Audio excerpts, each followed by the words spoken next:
Ooh wee. Been a long day, guys. Hi guys, welcome to my YouTube channel. So guys, today I'm gonna be laying down the foundation of what I came up with to hopefully achieve my goal. Of course, this is a rough draft. This is something that I came up with a few years back, but I hadn't actually set into action. So hopefully, like, me creating this YouTube channel will hold me accountable in some type of way. I don't know, but you know, that's how my brain works. I grew up watching a lot of Graham Stephan, and recently was coming up across some of the YouTube shorts from Dave Ramsey. So you're gonna see a lot of stuff you're gonna see some of the stuff that Dave Ramsey says, and you're gonna see some of the stuff Graham Stephan says, and it's literally just mashed up together. I took the best advice from both sides and then put it into this plan that was curated for me and my situation. Once I go into the debts that I have, you'll see why it's not necessarily straight up Dave Ramsey, because it's not very bad situation. And I understand Dave Ramsey is like a no debt type guy, but my debt doesn't make sense to do it totally Dave Ramsey. It really doesn't make sense. So that's why I have a mixture of both. So my very first step is the $1,000. The $1,000 I know gets a lot of pushback, especially on TikTok. Financial guys and gurus are always talking about how the $1,000 isn't enough and yada, yada, yada. What I've got to say about that, though, is majority of Americans don't have $1,000 saved up. If you look at the consensus and the statistics of it, majority of surveys that have been taken said that majority of Americans don't even have $1,000 saved up. So to sit here and argue it's not enough when you don't even have it in your account is crazy to me. Just saying. So for me, I am going to do that. I'm going to save up that $1,000, at least as a safety buffer. For me, in my situation currently, it is enough.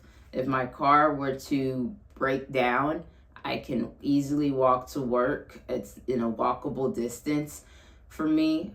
Another thing is, if something gets broken in my house, it's rented, so literally I don't have to put up the money for it. So again, I'm not in this whole, also I've got renter's insurance, so if something were to go wrong, the only thing that I can see happening is something terribly happens to my health and I'm hospitalized.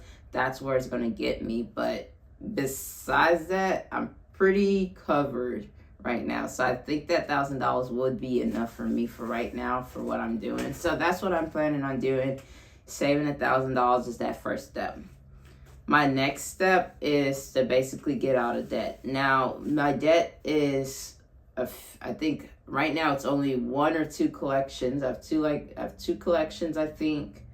I have student loan debt, which is the majority of it, and then I have $1,500 in credit card debt. So like I said, it's not horrible, it's not tremendous, and my student loan totals out to be about $27,000 in student loan debt. So again, not horrendous. Honestly, I'm 24, by the way, so for that age, not totally the end of the world. It's not horrible. So again, that's why I have it set up this way. Along with paying the debts, what I'm planning on doing is, once the debt is paid off, I am opening a credit card to slowly start building up my credit, and also having a credit line available to me, because those are going to come in handy when I go into these further steps that I'm going into. So step number 3 for me is to actually have 1 month's funded emergency fund. The reason why I did that 1 month's emergency fund, in the case that something happens and I do lose my job, because that's really the only income I have coming in, at least I'll be good for the whole month. And this happened to me maybe a year ago, that I lost my job, and I had about $4,000 saved up. So when I lost my job, it literally wasn't the end of the world for me. Now the $4,000 was supposed to be for my tuition, so it held me back from going back into school. But I had the money, I had the cash to do it. So I was like, well, we're gonna have to hold off school and to pay the rents and my car insurance and all that jazz. But found a higher paying job. I love the job that I have now, so I'm happy with the situation, and I'm happy that I actually had that money saved up. So that is step number 3 for me, is to build that 1 month's emergency fund, because it really did come in handy to have that money sitting around just waiting for me to use it in case something were to happen. So that's that one. Now, for step number 4 I have for me is to buy a car. Now, I have a 2006 Toyota Sienna. Yes, my car is nearly 20 years old. Not a good look. It is breaking down. It is, even the mechanic, the last time I went to the mechanic to get it fixed was maybe a year back, maybe a year ago, and they were like, you have a lot of problems with this car, it's time to scrap it. And I was like, okay, if the mechanic is telling me that I gotta scrap it, it's about time. But I've been fixing or working on my car myself to save the money instead of working on the car, which is still cheaper, but you still have to buy the parts, and certain parts can be pricey. Now, none of the parts have came to the point that I need to really buy the new car or buy a different car yet.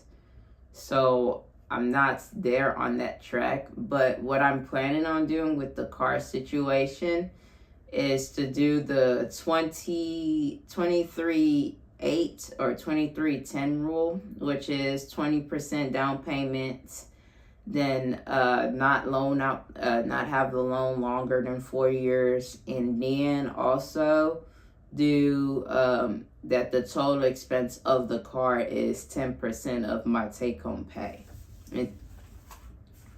So that's the plan for that vehicle. I'm planning on trying to get the electric Toyota B. It's like I don't know, I'll insert a picture of what it is, but I'm trying to stick with Toyota, but I want to move towards electric.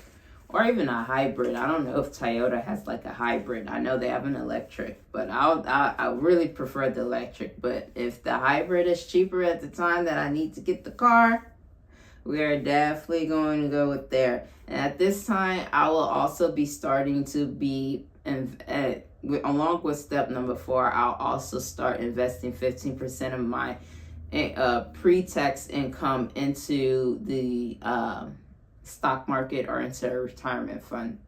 My company, the company that I work with, they match, I think up to 50, they have a 50% match. I don't know how high we're going to go in retirement. We're going to see how these steps evolve, how they come into light, and see what's going to actually happen with this section of the plan.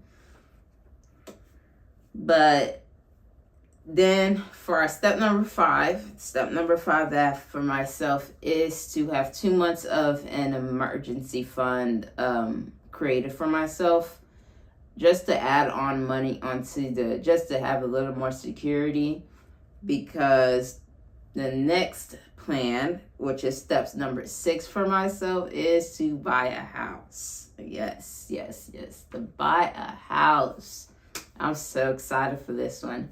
Now, the neighborhood that I live in is very run down, and I think there's a lot of values very close to downtown. So the fact that a lot of these buildings are abandoned and they're falling apart at the seams, if someone would just buy the property, fix them up, and maybe even put a grocery store in that area, because a lot of the people in this area don't have vehicles, I've noticed, or they don't have working vehicles. So a lot of people walk in this neighborhood, I've seen. So just having a little grocery store that is right there in that neighborhood would bring I think a lot of value and stuff like that. So again, that grocery store is not in the plan yet. First, we got to buy the house and see how that goes. I'm going to buy the house. The plan is to live in there for 2 years. The house, fix it up, live there for 2 years, and then maybe look into getting in another investment property. But I want to see how the first house goes before I actually go into doing this, because I don't know. I'm predicting that the values of the houses would increase as someone would fix up a lot of these neighborhood houses in the houses in the neighborhood. So I don't know yet, but we'll figure that out when that happens. And along with this step number 6, I'm also going to be starting a college fund for my future children. I don't want them to be paying for college. Just point blank simple. You don't have to do that. I just don't want to have my children paying for college and stressing about money like I did, or I have been doing.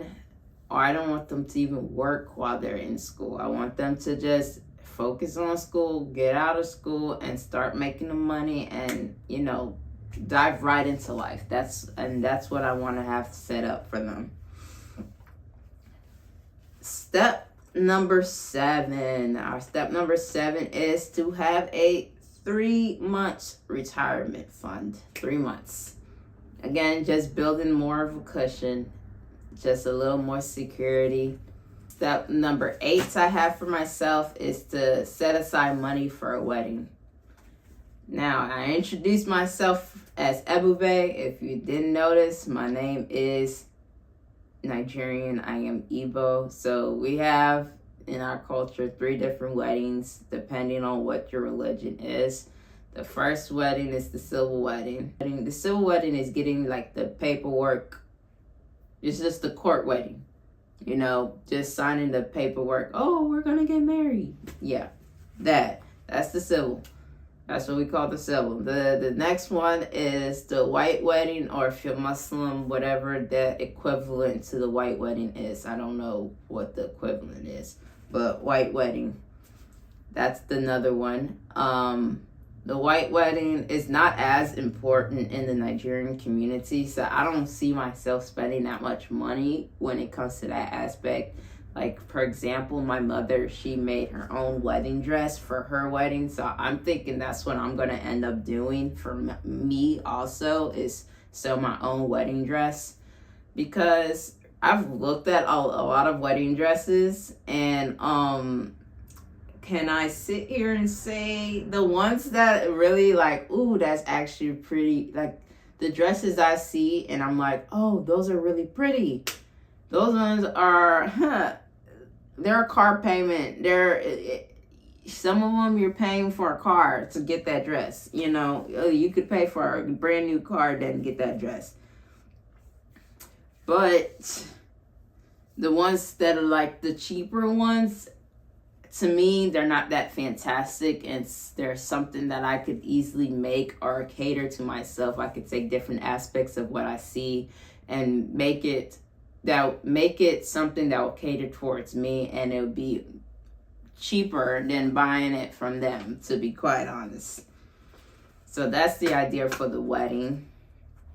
Oh, I forgot the most important, the Igbo wedding. The Igbo wedding is the most important wedding in the Igbo community. That's where I think that most of the money would be going. That's where I'm going to be the most lavish, is with that wedding, because that's the most important wedding that you can have as a Nigerian. So I think that's where most of the money would be going. So I'm going to save money. I don't know how much yet. I don't have a number. I'm not going to lie to you, but I looked up on online to see what the recommended is. They said to save up around 10% of the household income. So you and your significant other's income, 10% of that you should be saving that to use for your wedding. And I don't think that's a bad rule to follow, really, because that's still a significant amount. You could do still a lot of things and have a great, nice wedding with that. So I think that's what we're gonna end up doing when it comes to that wedding planning. Now step number 9, we are hoping that eventually we'd have 1 year's of expenses saved up in an emergency fund. I think for right now, honestly, I think that's going to be a bit much. But if there's a situation like COVID, it might not be a bit much. It just might not be. But we're going to see. I'm going to see. This is a rough draft. So it's going to change, and y'all are going to see the changes. I'll, of course, update y'all when I do change some things. But that's the plan. And also another plan by step 9 is to have 5 times my yearly spending invested in a retirement account, RA, an IRA, whatever. Just total the amount across the accounts that it's 5 times my spending, hopefully by this time. That's what I want to do by step 9. Now, or actually step 9 is sorry, I kind of explained that wrong. That's a goal. So by age 30, I want to have a year's of expenses saved up. That's what I want to do. And then 5 times my yearly spending invested in some type of retirement account, IRA, whatever, stock market, whatever the case may be. Just have it invested into something. These last few bullet points aren't really steps. They're just little goals that I'm trying to create for myself.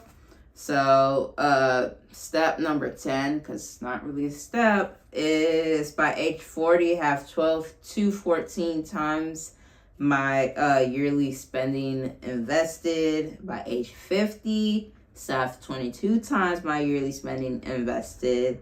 And then by the age of 60 is to have 30 times of my yearly spending invested. So that's the game plan. That's what I've come up with. This is what I think is going to be the best move for me in my situation.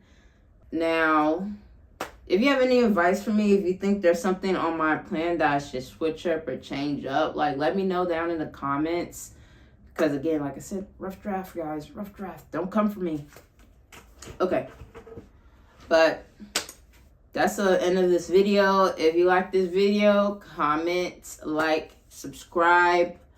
And I will see you in my next video. Bye.